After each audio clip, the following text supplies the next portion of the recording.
O Viagora realiza uma série de entrevistas com os pré-candidatos ao governo do Piauí nas eleições deste ano. A conversa desta vez foi com Gustavo Henrique, que pretende concorrer ao cargo pelo Partido Patriota. Pré-candidato, por que o senhor pretende concorrer ao governo do Estado? Bom, Dani Sá, todos aí que estão nos assistindo aqui pelo Viagora. Em primeiro lugar, agradecer o espaço democrático para que a gente possa aqui expor as nossas ideias, os nossos desejos, os sonhos, porque quem não sonha realmente não realiza.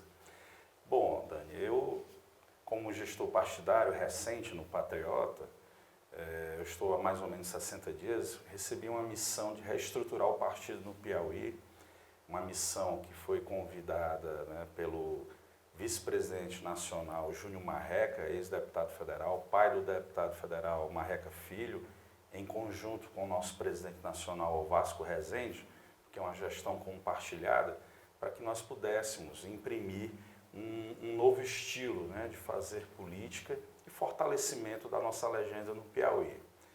E iniciamos um trabalho rápido, e conseguimos, com pouco tempo e na contramão da lógica, montar uma chapa de deputado estadual e de deputado federal.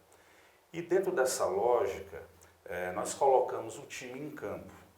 Até porque o Patriota, a nível nacional, deliberou que não terá candidato a presidente da República e muito menos se coligará com quem quer que seja. Pré-candidato, o senhor já começou a pré-campanha? Como é que vai ser esse período? Bom, eu iniciei, por incrível que pareça, no último domingo. A gente iniciou agora um processo de organização, de planejamento. Eu estive no mercado do Parque Piauí e aqui eu quero dizer, se você puder pesquisar ou quem estiver nos assistir, não é de agora que eu ando nos mercados, não é de agora que eu ando no interior, eu gosto de ter contato com as pessoas, porque eu acho que é um momento que a gente ouve o sentimento, ouve os desejos, houve inclusive soluções, não é só críticas. É interessante quando a gente anda escutando isso no murmurinho de quem vai ao mercado, porque você encontra pessoas de todas as áreas, de todos os nichos, de todos os segmentos da sociedade. Quem não andou no mercado público? Todo mundo, do rico ao pobre, do empresário, do servidor público, enfim.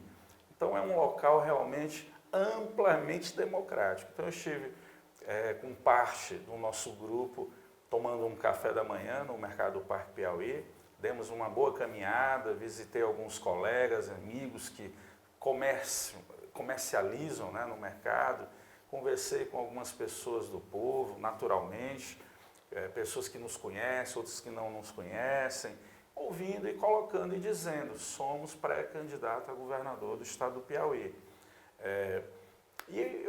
Sabe o que foi que me surpreendeu nessa caminhada? Foi o ar das pessoas, da necessidade que haja opção. A gente percebeu isso. As pessoas não viram com nenhum demérito. Foi impressionante a receptividade. Por quê? Porque as pessoas já estão céticas, O discurso ele é meio retórico, ele é meio repetitivo. A gente precisa de ações efetivas de mudança, A gente precisa colocar o Piauí não só no apoiamento ao agronegócio, mas também na agricultura familiar, que é uma essência básica, mas também fomentar a industrialização do nosso estado. Os governos que aí estiveram, e aqui eu quero deixar claro que os dois campos, os dois polos aí, já estiveram em governos, seja no atual como no passado, em um passado não tão distante, tiveram a oportunidade de fomentar essa industrialização e não conseguiram. A gente precisa ter foco. É uma política também de Estado, industrializar o Piauí. Por quê? Porque nós temos uma mão de obra, um povo sedento de oportunidade, pessoas que querem de fato trabalhar. Outro ponto, nós precisamos sim investir em infraestrutura. Essa infraestrutura ela tem que estar acompanhada com a vocação regional, ou seja, nós temos ali a região de Picos, Muito se fala que é um polo produtor de mel, de suco, de frutas, inclusive na cajucultura, mas nós precisamos sistematizar esse fomento. Não pode ser por período ou por discurso de marketing político, de se criar um programa que começa, mas e aí? Termina logo no nascedouro? Não. Isso tem que ser uma política de Estado que quer dizer o quê? Você que está nos assistindo, que deva permanecer, deve-se estar sempre em movimento. Então, se eleito formos, né, no momento certo, passarmos pela convenção, com a nossa candidatura, o povo entender que nós poderemos contribuir para essas mudanças, de melhorar de fato o Piauí, nós iremos implementar políticas que qualquer outro governador que venha nos suceder não terá coragem de parar, ou de mudar, ou de desviar o foco. Porque a gente precisa implementar esses programas de forma contínua. Nós não podemos só sazonalizar ou criar programas eleitoreiros. Não pode. Nós não podemos brincar com o povo do Piauí. Nós não podemos ter um discurso papal, nós não podemos ter um discurso do vigor, mas pelo vigor, por conta de coisas que nós já sabemos. O Piauí está vivendo um dos momentos mais marcantes no crescimento da onda de crimes, incluindo assaltos à mão armada, roubos de veículos e assassinatos. Segundo o levantamento, o Piauí registrou em 2021 o maior número de mortes violentas intencionais dos últimos 7 anos, sendo que em Teresina, esse número foi o maior dos últimos 5 anos. Na sua opinião, o que deve ser feito para mudar isso? Bom, nós não podemos ser hipócritas, né? O avançar da violência é geral. Mas é claro que, dentro das nossas peculiaridades, o que é que nós podemos fazer para conter o avanço, né, da violência? Primeiro, nós não temos uma bolinha de cristal para adivinhar onde o crime vai acontecer, mas nós temos mecanismos de prevenção. Como? Investindo maciçamente em inteligência, planejando concursos periódicos. Tem que ter um concurso anual para a Polícia Militar, Polícia Civil, Corpo de Bombeiro e o corpo técnico de peritos, né? Pessoas, toda a composição da segurança pública, né? Precisa ter concurso periódico, ou seja, anual. Tem que ter esse planejamento, tem que estar dentro da previsão orçamentária. Por isso que eu digo que nós temos que despolitizar a segurança pública. Então nós temos que ter concurso para delegado, para agentes de polícia. Nós precisamos reformular, inclusive, o modus operandi, quando eu digo modus operandi, do sistema de segurança, para desviciar, né? Por exemplo, pra você ter uma ideia, um delegado, quando ele assume uma distrital, ele é nomeado pelo governador e pelo secretário de segurança, um DAS. Né? Isso não era para ser assim. A gratificação de ocupação ela deveria ser de uma outra maneira, e não como se fosse um cargo comissionado, ser um delegado de uma distrital. Ora, delegado é delegado. Ele já passou por um concurso para ter essa atribuição, e não para ser concedida pelo Estado. Passou para delegado, ele tem que exercer a função de delegado. Agora, nós temos que valorizar sim a mão de obra, o homem. Quantos delegados nós não devemos ter aí na famosa geladeira, no freezer, por algum ato político, alguma situação que cometeu em desacordo com algum agente público? Muitos. Não vou citar nomes para preservar os nomes, mas eu conheço vários. Então a gente precisa atacar na essência. Nós colocarmos pessoas que de fato estejam comprometidas com a causa da segurança pública. Agora, não é só polícia que vai resolver. Nós temos que ter políticas de Estado no âmbito social. Nós temos que ajudar a família. Se nós dermos uma volta na periferia, quando eu digo periferia, não é diminuindo regiões da cidade, porque periferia é o que é? Algo que está periférico ao centro. Existem pessoas de alto poder aquisitivo que moram na periferia, mas quando eu digo periferia, é que nós devemos estar atentos às mudanças, porque com o advento, por exemplo, do aumento acentuado do tráfico de drogas, é claro que isso eleva o índice de violência, foge do controle estatal, mas os mecanismos que nós podemos utilizar é área social, educação. Nós precisamos implementar políticas públicas no local, não é tirar a pessoa que está sendo violentada, que está sendo trazida para o mundo ou cooptada para o mundo da violência, para as facções, dali para algum local, não. O Estado tem que ir para lá. Nós temos que fomentar o despertar, não é? Principalmente na juventude, que o jovem ele é importante. Você, jovem, é importante na construção de uma sociedade futura. Não pode ser relegado, colocado em segundo plano. Nós temos que fomentar o esporte. Ora, nós temos entidades esportivas no município, no estado, que precisam ser reorganizadas para trabalhar focada no social, porque o esporte profissional é uma coisa, mas o amador, aquele social, ele precisa ser melhor valorizado. Mas o que eu acredito ainda, trabalho. Nós precisamos gerar trabalho, gerar oportunidades para que as pessoas, parte dessas pessoas que estão aí sendo cooptadas pelo crime, não entrem em desespero ao entrar no crime como se algo do crime fosse mudar sua vida, melhorar sua qualidade de vida. Pelo contrário, é sabido por todos que quem entra no mundo do crime só tem dois caminhos. Todo mundo sabe quais são esses caminhos. Em algum momento haver um confronto, né? Alguém vai perder a vida aí, geralmente é quem está no mundo do crime, né? E aqui eu rendo aqui as minhas homenagens às forças de segurança que estão aí no combate do dia a dia, defendendo a sociedade, né? Pondo em risco suas vidas, pondo em risco, inclusive, a calma de suas famílias. Mas, voltando aqui, os dois caminhos é a perca da vida, né? Ou prisão. Né? É o cumprimento, né, do nosso ordenamento jurídico. Né? Quem comete um crime deve passar pelo devido processo legal e, ao final, se for culpado, pagar pelo crime que cometeu. Então, a gente precisa atuar na inteligência, planejamento estratégico, e aí passa pelos concursos públicos, que devem ser rotineiros nesse estado. Nós temos concursos capengando aí, não é de agora, é de outros governos. Concurso tem que ser anual.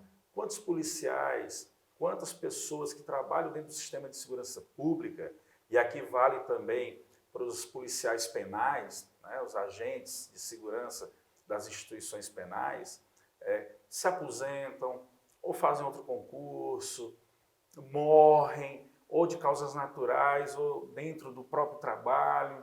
Então, tem que haver a recomposição do efetivo a maior. Quando eu digo a maior, não são concursos paliativos para inglês ver, não. Para fazer show pirotécnico de marketing, não. Ah, concurso... Não, tem que ter rotina para que a gente possa ter um planejamento efetivo e que esteja dentro do orçamento. Olha, segurança é investimento. Não pode ser encarado como mera despesa, como peso para o Estado. E aí, nessa esteira, o social, a educação, a cultura, o esporte. Eu acho que esse bojo, esse conjunto todo, favorece bem para a diminuição, para a prevenção da criminalidade. Mas gerarmos oportunidades. Nós precisamos trazer grandes empresas para o Piauí. Agora, para trazer grandes empresas para o Piauí, temos que ter credibilidade e começa na área estrutural. Ao fazermos obras de infraestrutura, nós temos que lembrar que alguma coisa tem que ser feita para que nós possamos atrair a indústria efetivamente. Trazendo indústria, tem o efeito cascata, agrega-se valor, gera divisas para o Estado, emprego, renda, circula dinheiro. Então todo mundo ganha, isso não é segredo, ninguém está aqui inventando a roda. Na área da educação, o Piauí possui escolas fechadas, sem funcionar presencialmente, unidades que precisam de melhorias infraestruturais. O que o senhor acha dessa situação e quais soluções o senhor defende para que seja resolvida? Bom, em primeiro lugar, a gente tem que, ao adentrar no Estado, nós precisamos fazer uma auditoria, mas não para caçar bruxas. A gente precisa saber o que é que de fato o Estado tem. Conhecimento de escolas fechadas nós temos. Essas informações a gente precisa ter tecnicamente por que foram fechadas, qual foi o critério.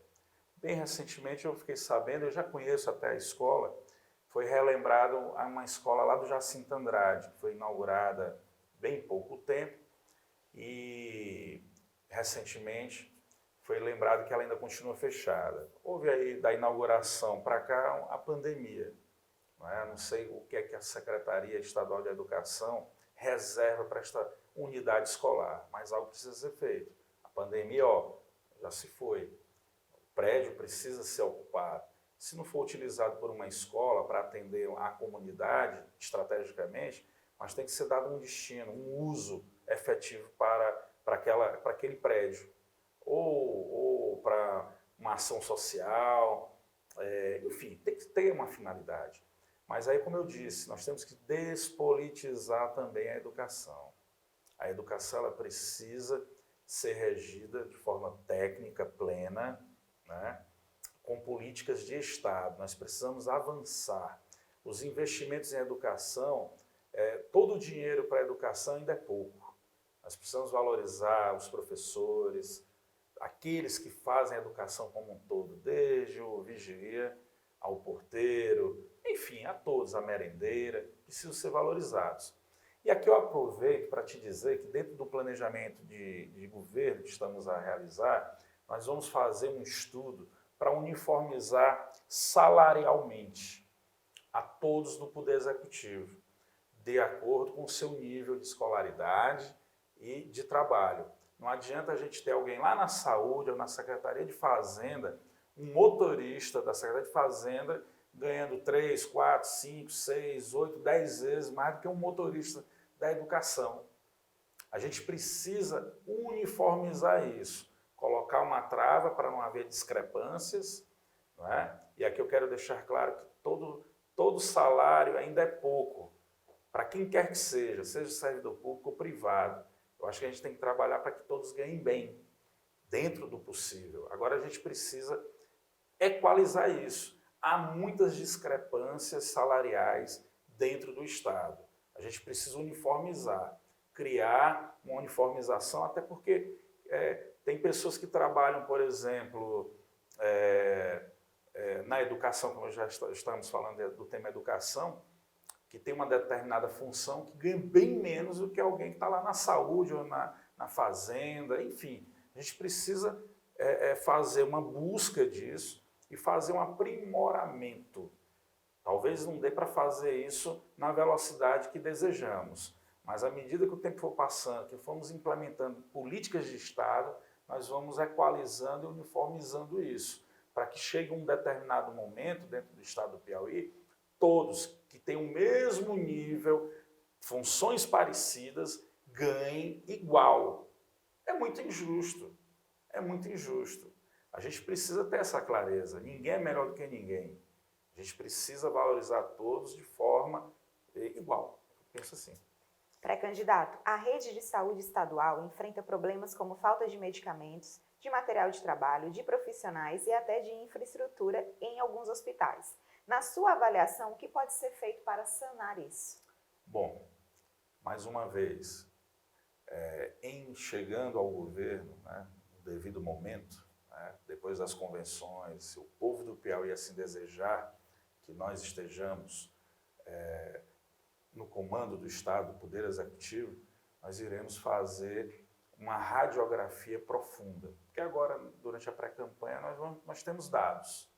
Nós vamos fazer uma radiografia profunda do que o Estado, na área da saúde, tem, o que é que está a faltar, o que é que foi feito de errado, o que é que pode ser feito para melhorar essa situação.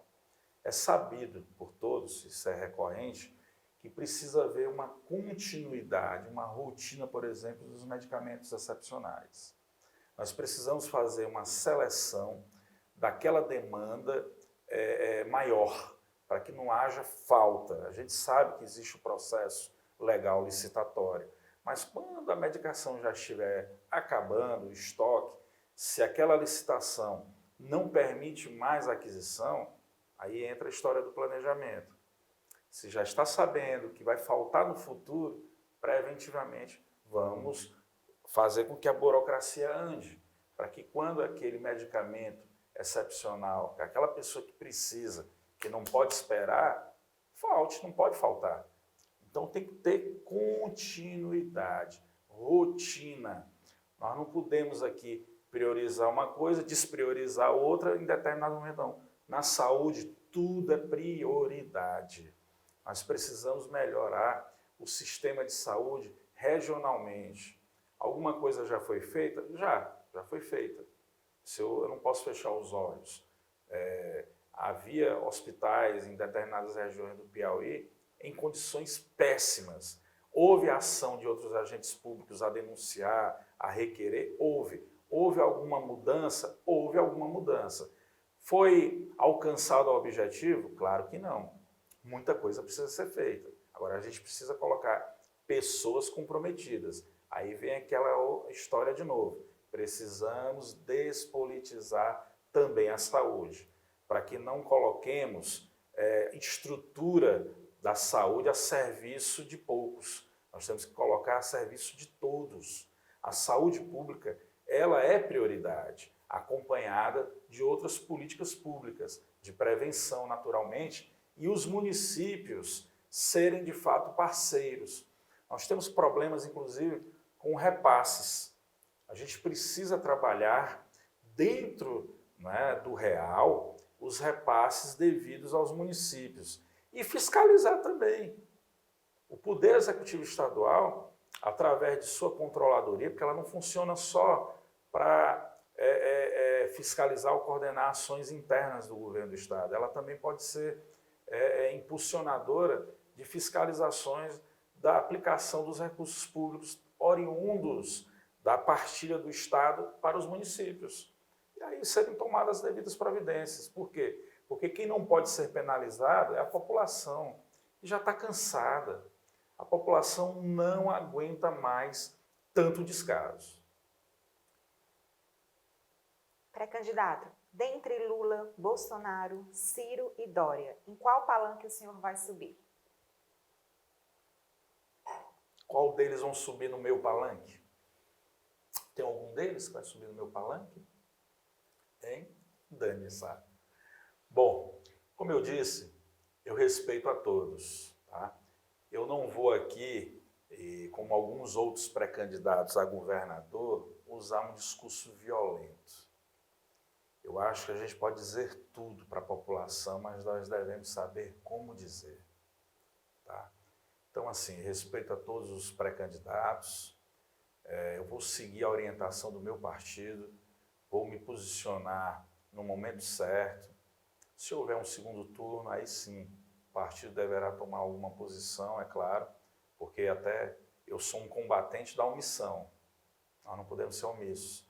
Mas neste primeiro momento, nós vamos seguir essa deliberação partidária. O que nós queremos é que o presidente que vier ser eleito, de fato, olhe esse Piauí como deve ser olhado. Naturalmente, como todos os estados, mas sem privilégios, uns mais, outros menos. Nós precisamos focar no desenvolvimento pleno. E esse desenvolvimento pleno passa pela infraestrutura tão carente no nosso estado. O governo federal, de um modo geral, seja no atual governo como nos governos passados, ainda deixou muito aquém. O Piauí merece muito mais. O Piauí precisa e merece. O palanque que eu estarei é o palanque do povo do Piauí. O palanque que as pessoas desejam. Melhores dias, trabalho, melhor segurança, saúde, né? Educação, enfim. O palanque das oportunidades, o desejo, porque o que o povo quer não é muito. Obrigada, pré-candidato, pela presença. Eu que agradeço, Dani, mais uma vez, a todos do Via Agora, agradecer essa oportunidade e dizer a todos que me coloco à disposição, deixar aqui as nossas redes sociais, para que você queira interagir conosco, dar ideias, sugestões, nos seguir, Gustavo Henrique Senador. Eu sempre digo senador por conta daquela campanha ao Senado tão emblemática de 2014. Então ficou essa marca, esse nomezinho aí, senador, como um sobrenome. Então, no Instagram, Facebook, Twitter, Gustavo Henrique Senador. E o nosso telefone, o WhatsApp é 86 99828 0000.